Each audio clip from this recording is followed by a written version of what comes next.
John, what's a normal vacation like for you? So I'm kind of new to the vacation scene. It's something I've been exploring as of late. It's hopefully being with people that I care about, hopefully doing things that I enjoy, and maybe a little learning along the way. Oh, there they are. Ladies and gentlemen, the bride and groom-to-be, Emily and Marcus! What the hell is that? You son of a bitch! You said we were best friends! What are you two doing here? I mean, do you throttle back or do you rev it up on vacation? It depends. It honestly depends. I think that it depends on the situation. If I'm thoroughly exhausted, I'm not like, all right, let's throttle through. Let's give myself a rest. But if I'm game for action, it's, all systems go. Dude, this is the summer of Cena. You have been everywhere. You're doing 1,000,001 things. But the one theme that seems to go through this summer is the stripped down John Cena, whether it is on the red carpet. What is this? Do you enjoy just kind of stripping down? Well, I've really worked hard on this. I'm comfortable with who I am, and I'm certainly not doing what I do for cool points or for anyone's acceptance. I'm trying to entertain audiences, but at the same time, I have a level of self-appreciation that allows me to take some big swings and not be embarrassed, or be embarrassed but just not live in shame.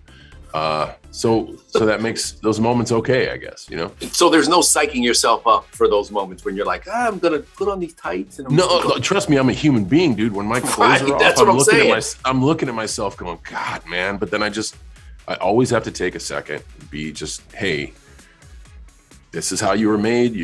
This is who you are, and you signed up for this. You read it when you said yes. So it's time to be who you want to be. One day you'll have to explain it to your children, though. At some point, you realize that, right? I think I have a lot of explaining to do to a lot of people, so I don't think that's ever going to stop. Great point. Who from this cast would you take on vacation? Everybody's so funny, and everyone's so different. Rel's so different than Yvonne. They're both tremendously gifted stand-ups, and Meredith is so funny and got such a dynamic personality. I actually dig hanging out with Batch.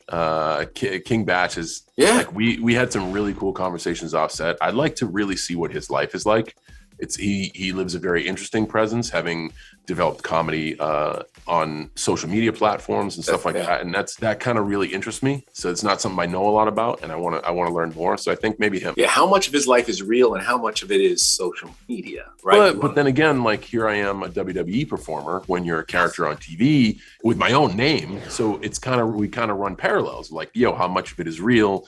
And how much of it is, for the presence of storytelling. So I guess that's why I find it interesting. One of the many things that I find interesting. Okay, you're in these beautiful locations. Was there any partying off the set? Or did once everybody wrapped, they were like, we're going our separate ways and we're just going to go chill? Or did you kind of kick it for a while? Well, the shooting was all partying, or a lot of it was a lot of partying. Right. So I think at the end of the day, it was intense partying too. So we were all kind of exhausted at the end of every day, and everybody just kind of went back and had a rest. We shot in beautiful Puerto Rico. We had the run of this amazing resort, and when we weren't in the resort, we were bar hopping, legitimately bar hopping. So like after 12 hours of doing that, you kind of need some downtime. Trying to kind of impress your significant other's parents is something that we all have gone through. What has that been like for you? Have you had to do something to impress your significant other's parents that was a little strange or hard or surprise you? If you're going out of your way to try to impress someone, I think that's a slippery slope. I think a good piece of life advice is just be yourself. Okay, and if people aren't happy with who you are, or you're not going to mesh with everybody, then it becomes brave enough to lean into the why. Hey, what's the problem? Why don't we get along? It could be core values. It could be views on societal issues, but that leads to conversation, and conversation leads to bonding, and bonding leads to a relationship. How important is it to keep that connection with the ring for you, to be able to get back in? Oh man, that's none of this happens without that, and I mean none of my life happens. I'm in a completely different path, to the point of it's not even hypothetical. Like, that's how long I've been a member of the WWE family. I can't even say, well, like in a hypothetical situation, if none of this existed. No, I can't. It's my family, and I know those days of physically performing are numbered, but I will always be involved with the WWE in some capacity, and that just will never change. It's my family, it's my home, and I truly love it. And especially this small block of time has totally taught me that. absolutely love it. What is it about being in the ring and being a member of the WWE that translates to you being a superstar in TV and movie? Oh, dude, I've often said this. The WWE is responsible for bettering myself as a professional, bettering myself as a human being. It's taught me humility. It's taught me vulnerability. It's taught me empathy. It's taught me to listen and not just blurt out what I want to do. It's taught me failure.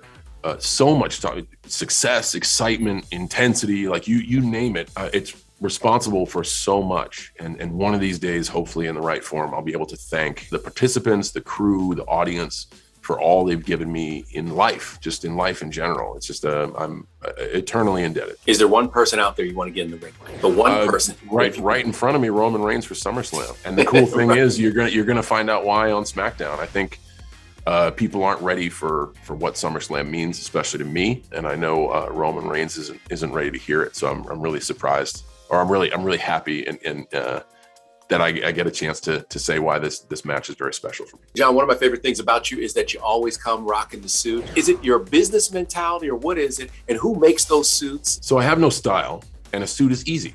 You just try not to clash too much. Sometimes we all fail, so sometimes I miss. But a suit is uniform and it's easy. And like, if you look at who I am, even in a WWE sense, in a WWE, I'm always in my uniform. I'm always in the jorts, the ball cap, the wristbands. Yeah. So I like that sense of, I don't have to worry about this. Let's worry about the conversation and the details of the conversation. Let me put all my efforts into worrying about the day. And there's something in me, and I'm not taking anything away from people who use their gift to create style, but there's something in me about somebody dressing me that isn't for a character, like somebody dressing me like, hey, individual John Cena, this is what you would look good in. I like being confident in making those decisions, and something that's streamlined and easy and always looks, to me, sharp is a suit. I love it. Last thing, your favorite vacation, the place. Oh man, honestly, I lean into moments in the holidays, because being a traveler, a traveling performer, being on the road 300 days a year, you very rarely get vacation, but we do get some time around the holidays. And I would always find myself with those I love, family and friends. And those are the memories that last way beyond a vista or a landscape or seeing a building or something like that. It's just time spent with those I love, man.